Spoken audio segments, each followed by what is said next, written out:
आपने एक कहानी तो सुनी ही होगी, अंधेर नगरी चौपट राजा, टके शेर भाजी टके शेर खाजा। तो कुछ वैसी ही कहानी है इस चैप्टर के अंदर, इन द किंगडम ऑफ फूल्स, यानी कि मूर्खों का साम्राज्य। इस चैप्टर के क्वेश्चन आंसर आज हम करेंगे। अगर अभी तक चैनल पे नए हो और चैनल को सब्सक्राइब नहीं किया तो प्लीज़ चैनल को सब्सक्राइब करो और वीडियो अच्छी लगेगी तो लाइक करना। तो ये एक ऐसा साम्राज्य था जहाँ का राजा ही मूर्ख था और उसने वैसे ही अपने मूर्खता भरे रूल्स बना रखे थे। Question is, what are the two strange things the guru and his disciple find in the kingdom of फूल्स?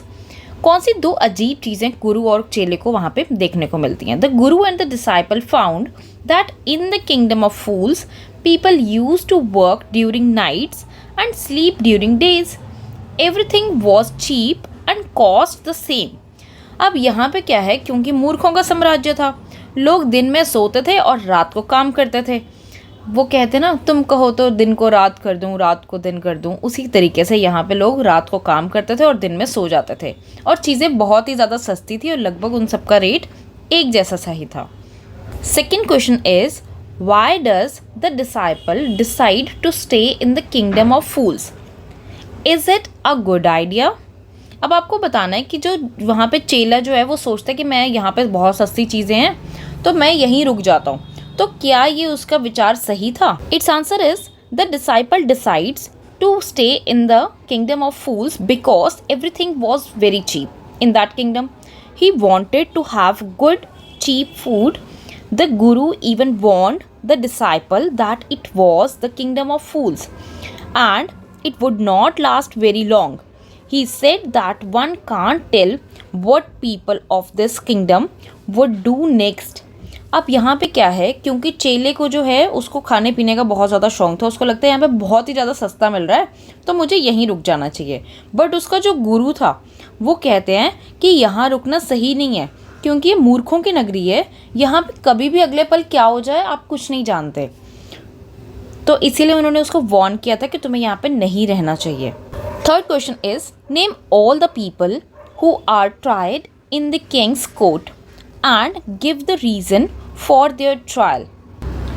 अब जब वहाँ पे गलती की वजह से जब पकड़ा जाता है तो कौन कौन से लोगों को उसके लिए कसूरवार ठहराया जाता है और क्या क्या रीज़न दिए जाते हैं, क्या क्या तर्क दिए जाते हैं?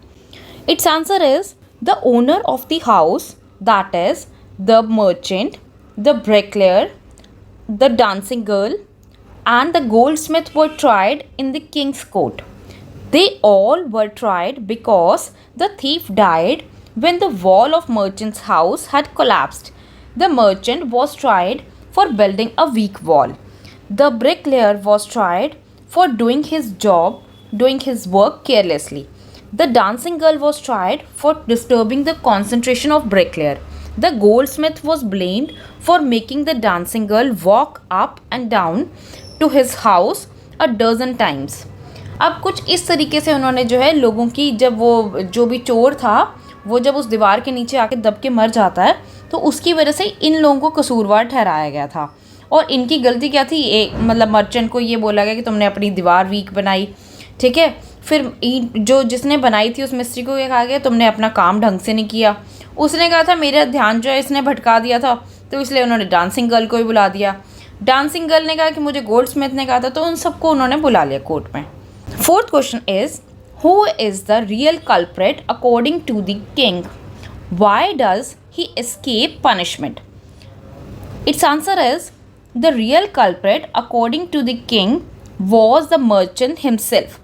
Although the merchant's father was one to be blamed, the person to be held punishable was the merchant, as the merchant's father was already dead and someone had to be punished for the crime.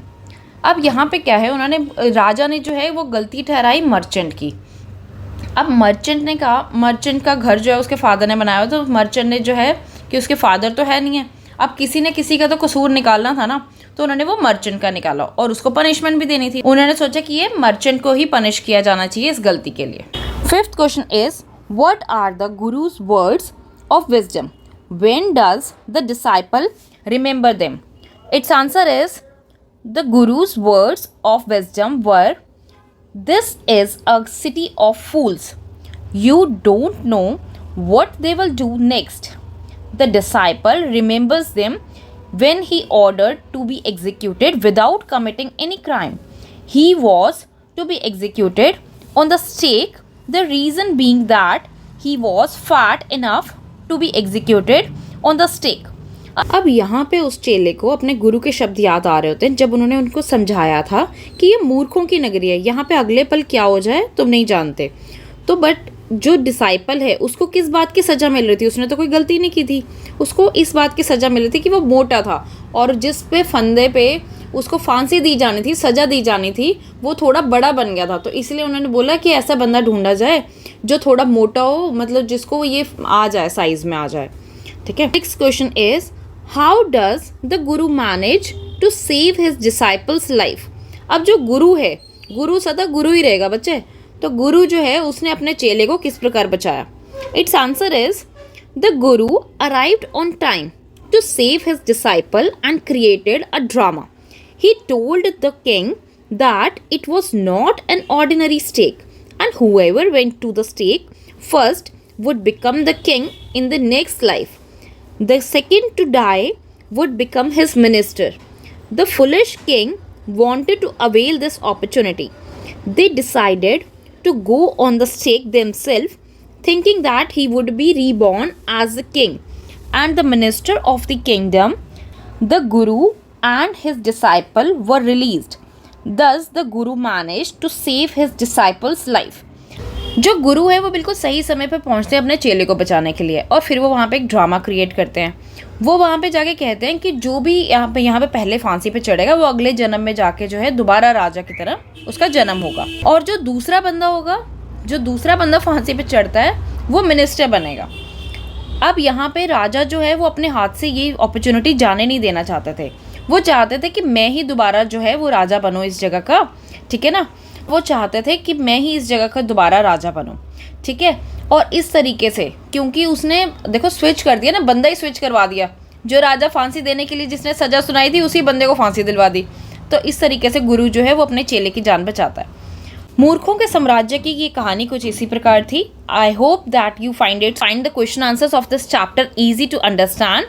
Don't forget to hit the like button. नए हो तो subscribe करो और video अच्छी लगे तो comment करके ज़रूर बताना और अपने फ्रेंड्स के साथ भी ज़रूर शेयर करना। Thank you. Keep watching, keep learning.